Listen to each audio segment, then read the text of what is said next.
आसमान में हल्की धूप फैली थी, लेकिन अनुपमा के चेहरे पर चिंता की एक परत थी जो किसी तूफान की आहट जैसी लग रही थी। उसे किसी अनजानी बेचैनी ने घेर रखा था, और उसी बेचैनी में वह तेजी से उस दिशा में भागी जा रही थी जहां राही और परी खड़ी थीं।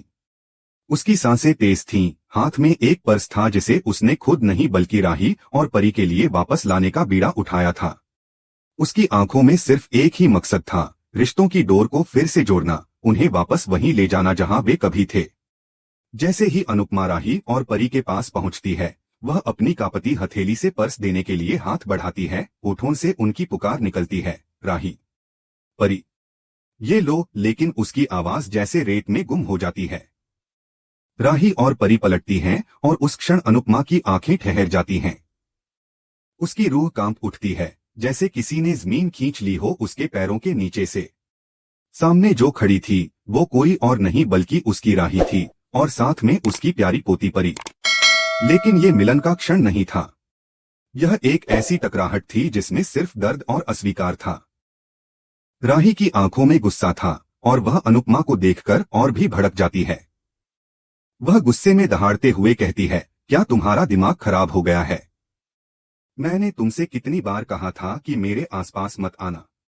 तुम्हें लगता है कि मैं तुमसे प्यार करती हूँ? बिल्कुल नहीं करती। मेरा रिश्ता उस दिन खत्म हो गया था जिस दिन तुमने मेरे घर की खुशियां छीन ली। मैं बड़ी मुश्किल से खुद को और अपने घर को संभाल रही हूँ, और अब तुम फिर से आकर सब बर्बाद करने पर तुली हो। अनुपमा कुछ कहने ही वाली थी कि तभी परी अपनी माँ राही को रोकते हुए बोल पड़ती है, राही, क्या कह रही हो तुम? ये अनु माँ हैं। हमें इतने सालों बाद मिली हैं, और तुम इन्हें गले लगाने के बजाय इस तरह चिल्ला रही हो।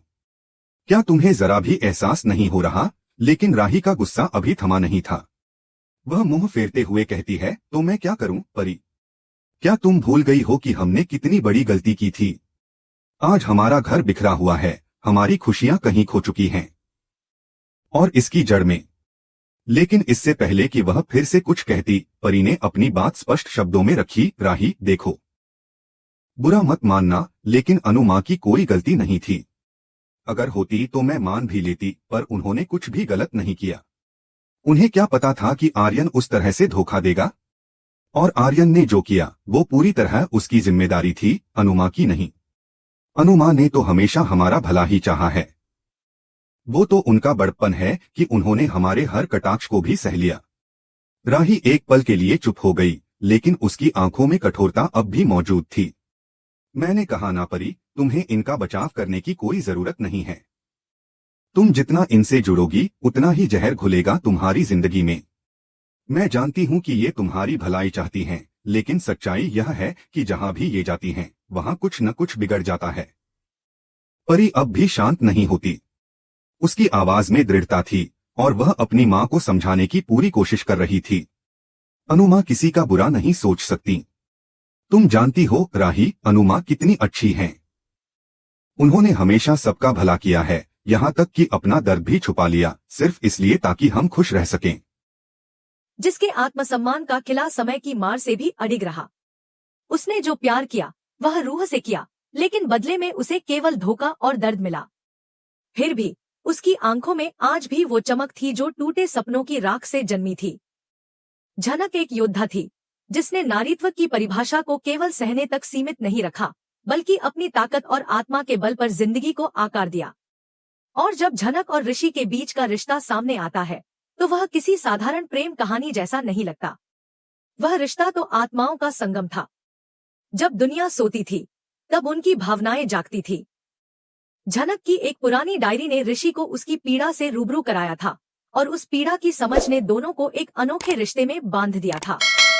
यह सिर्फ एक आकर्षण नहीं था, बल्कि एक बंधन था जो किसी नियम, जात पात या समाज की बेड़ियों से परे था। उनकी प्रेम कहानी किसी शाही कथा से कम नहीं थी, जहां रात के अंधेरे में चुपके से मिलना, चुपचाप एक दूसरे के गले लगना और हर सांस में एक दूसरे की मौजूदगी को महसूस करना शामिल था। लेकिन हर शाही कहानी में एक संकट अवश्य आता है, और इस कहानी में वह तूफान मून के रूप में आया। मून का आगमन बिजली की तेज कड़क की तरह था, जिसने उस शांत प्रेम की दुनिया को चीर कर रख दिया। मून की चीखें, उसका टूटा दिल, वह दर्द जिसने झनक और ऋषि की दुनिया को हिला दिया। उसकी आहत आत्मा एक ऐसा तख्ता पलट लेकर आई जिसने झनक की जिंदगी को फिर से कठिन मोड़ पर ला खड़ा किया। अनिरुद्ध का गुस्सा किसी राजा के क्रोध की तरह फूट पड़ा। लेकिन यह महज गुस्सा नहीं था, यह वर्षों की पीड़ा और चुप्पी का विस्फोट था। अब जो होना था वह केवल अतीत का हिसाब नहीं, बल्कि भविष्य की दिशा तय करने वाला था। अब सवाल यह नहीं रह गया था कि मोन किसके साथ खड़ी होगी।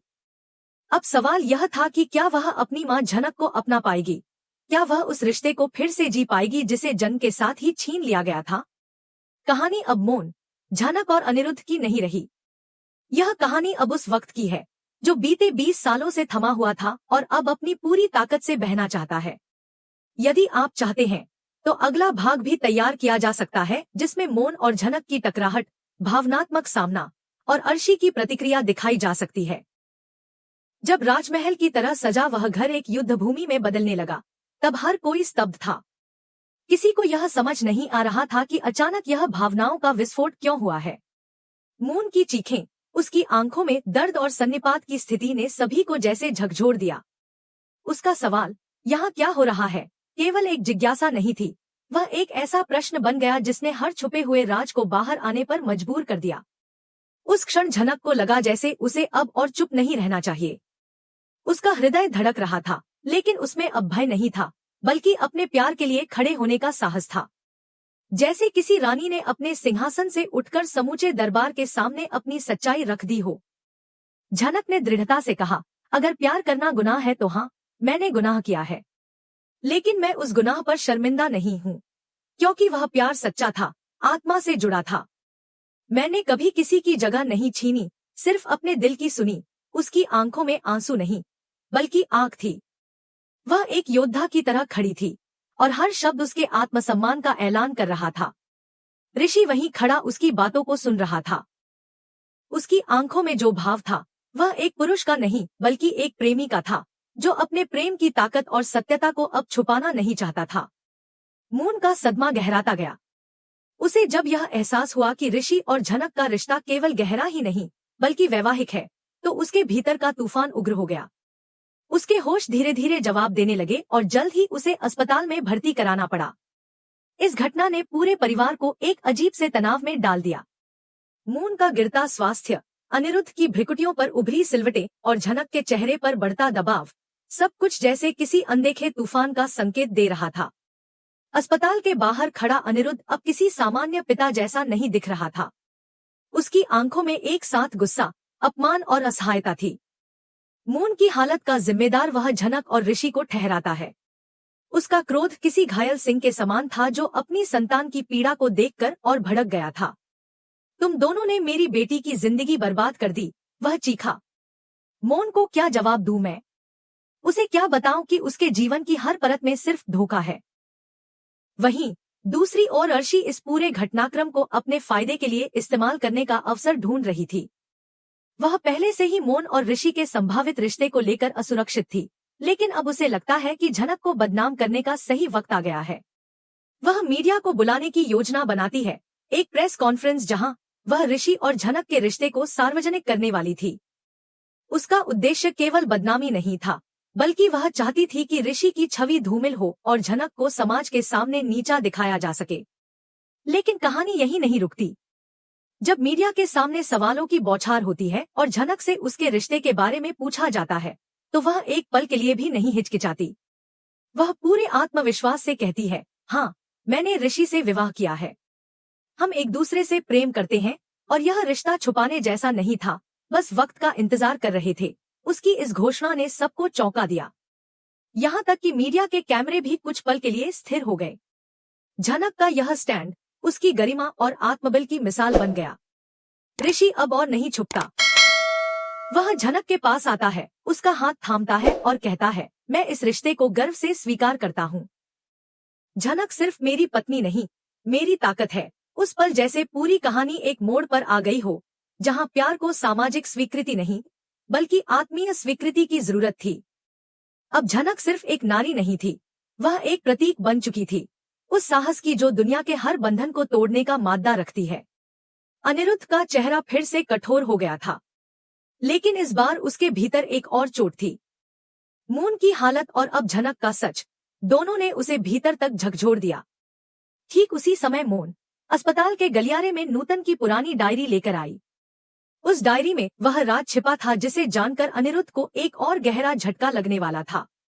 उस डायरी में लिखा था कि नूतन और अनिरुद्ध के बीच कभी एक भावनात्मक रिश्ता था, शायद एक गहरा लगाव, और झनक उसी रिश्ते की यादगार थी।